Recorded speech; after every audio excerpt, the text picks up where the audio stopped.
You have the floor, sir.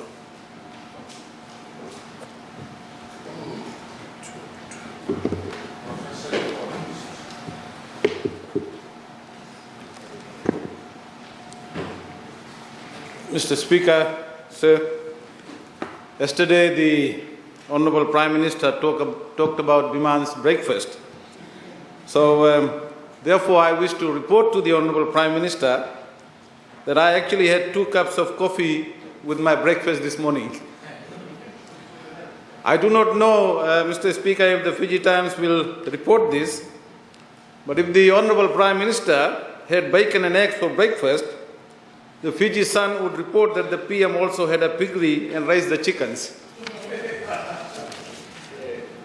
Every year, Honourable Speaker, I respond to the budget address and I focus on the same problems.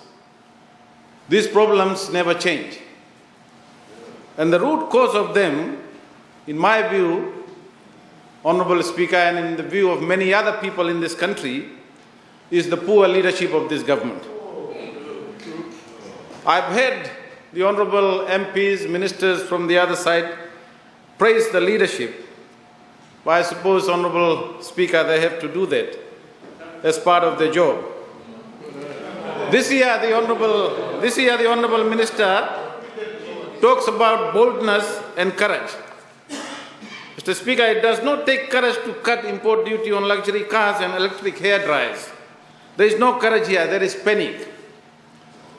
As my colleague yesterday, Honourable Andre Jale, said, the Minister and his government turned up to Parliament more than an hour later to deliver the budget address with no apology and no explanation. This is not courage, this is not boldness. This is disarray and disorganization.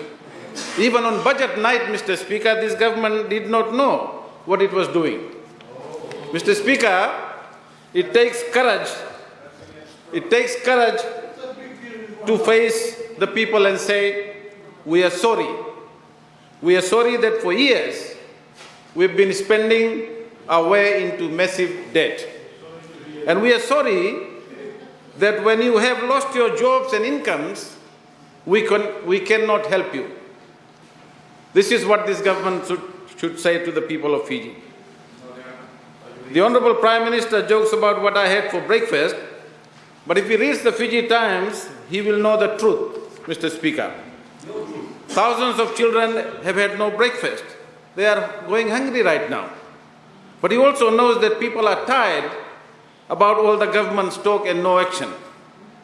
They know hungry children cannot wait, so people are taking action themselves. The real leaders of our country, Mr. Speaker, I dare say, are no longer in government.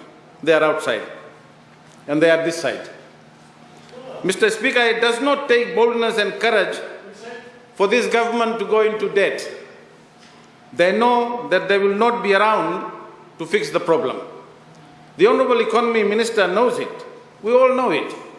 The government, we all know, Mr. Speaker, that the economy is not the only thing on life support. In fact, the future of Fiji First government is on life support. Mr. Speaker, it is too late to fix the situation we are in. The damage has been done, and I want to focus on the future and the economic solution Fiji needs. But before we go there, Mr. Speaker, we need to understand where we are and how we got here. Only then can we understand what must really change. It is very important to tell the truth to the people of this country because they need to know the truth. First, the government has no economic vision for Fiji. It just makes up things as they go along. Suddenly they have abolished stamp duty. Suddenly it has reduced taxes on alcohol. Suddenly it has changed the tax incentives for tourism investment. Every year, Mr. Speaker, mystery surrounds each budget. Nobody knows what is coming. Of course, the Honourable Minister likes it this way because that makes him the centre of attention, I guess. But this is, Mr. Speaker, bad for economic certainty and continuity. And we all know this. We all know this. Investors know this. Investors do not know what is coming. They cannot plan ahead. And whatever happens this year, they know it can easily change the following year. Mr. Speaker, this is a budget of panic. After years of ignoring the tourism industry, the government has decided to cut tourism taxes. We had warned the government. We had warned the government many times in the last 4 years. Honorable Gabokar did the same. The government has decided to cut tourism taxes now. It's abolishing business licenses and stamp duty. All this it says is to make the economy more efficient. But for almost 15 years, Mr. Speaker, almost for 15 years, the government has been running the economy. It has refused to listen to anybody else. The government always knows best. So why has it suddenly started talking about making the economy more efficient now? This year, the government has taken the so-called bold measures. But Mr. Speaker, many people that I talk to, many businesses, they don't believe that this will stay. There is no permanence. Because next year they will want to raise more money. Government will want to raise more money. They will just bring back those things that they've rolled back, like stamp duty and business licenses. They will just call them something different. They will lift the tourism taxes again. This is all what people and investors are saying. Second, Mr. Speaker, the government has no money. Last year, the government's own calculations were $1 billion below budget. That is therefore anybody, this is like before anybody in this country or anywhere in the world, Mr. Speaker, heard anything about the coronavirus. And this is the truth that they need to tell the people. They need to go out and tell the people. They can't just put all the blame on what has happened. The economy was in trouble well before the coronavirus.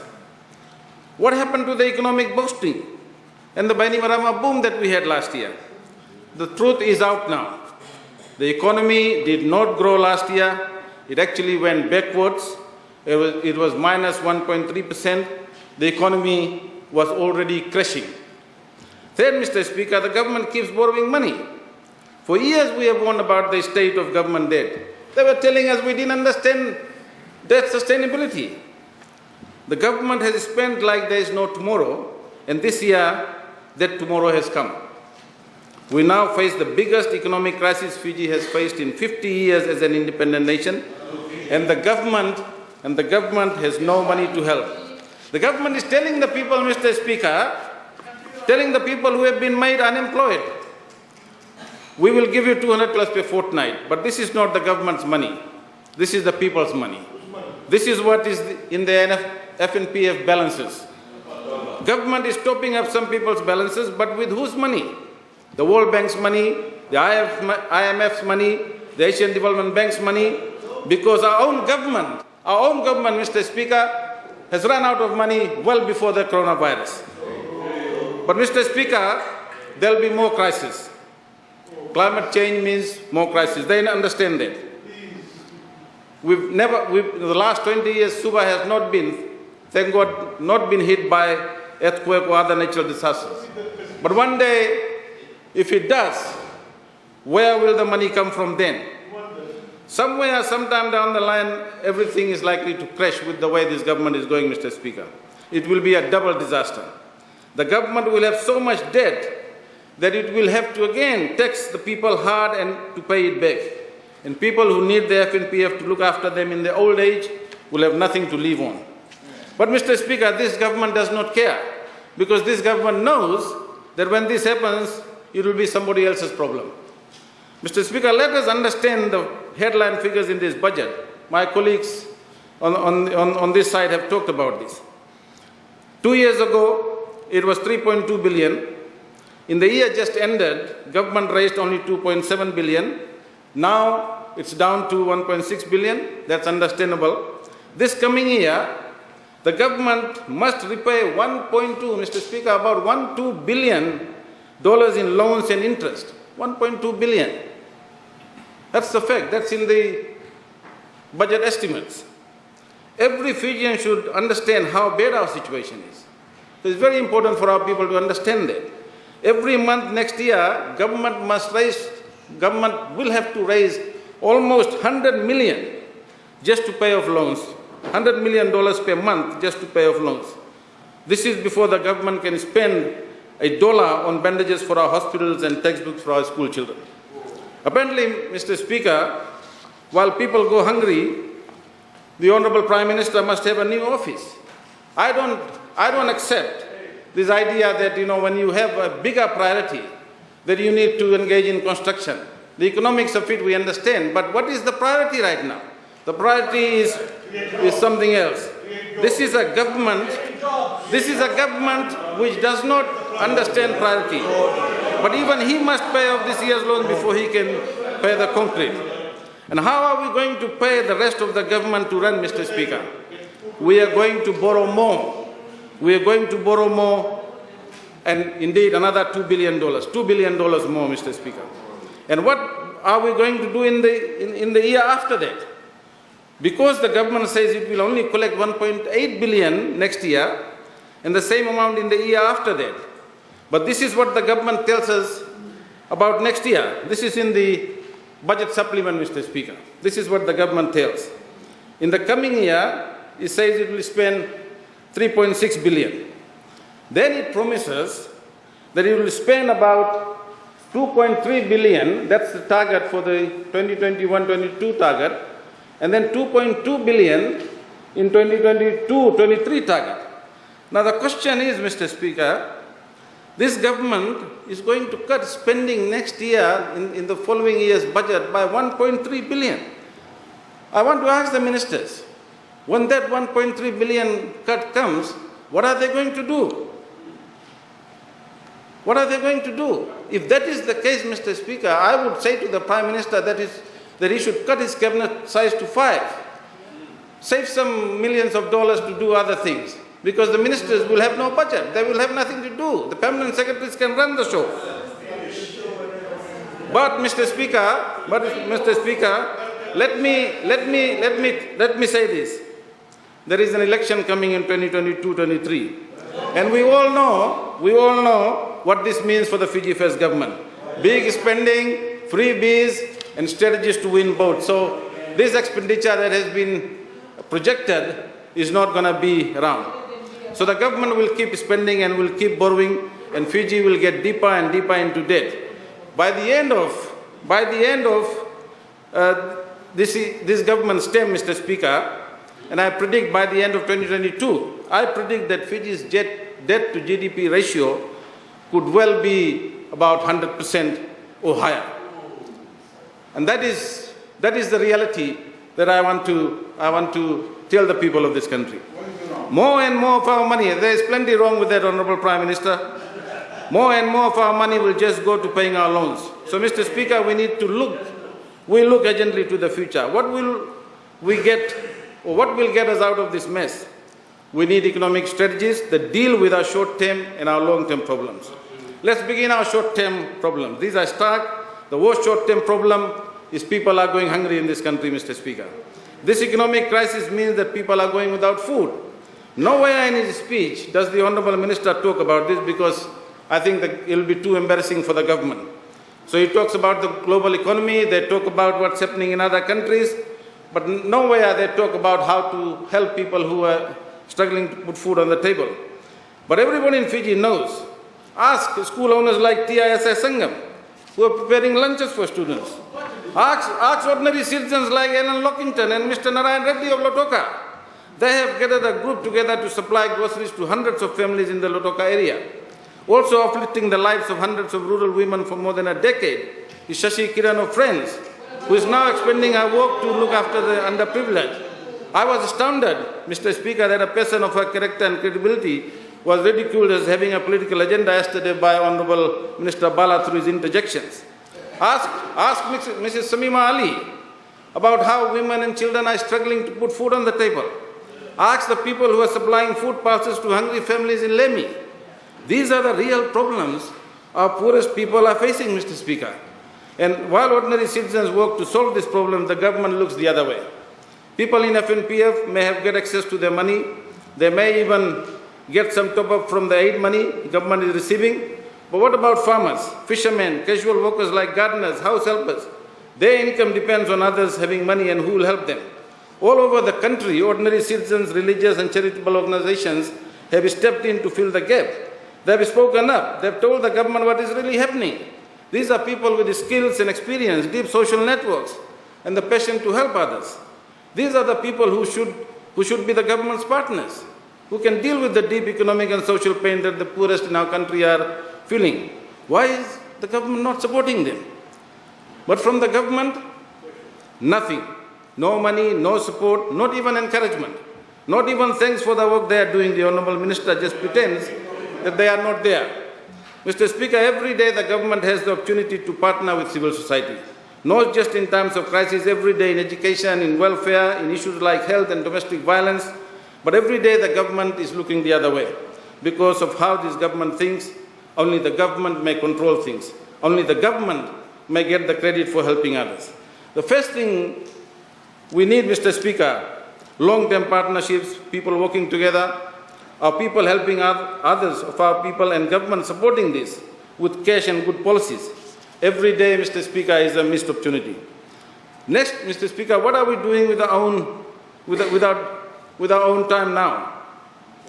Tens of thousands of people have lost their jobs. Many of them have skills that they could pass on to others.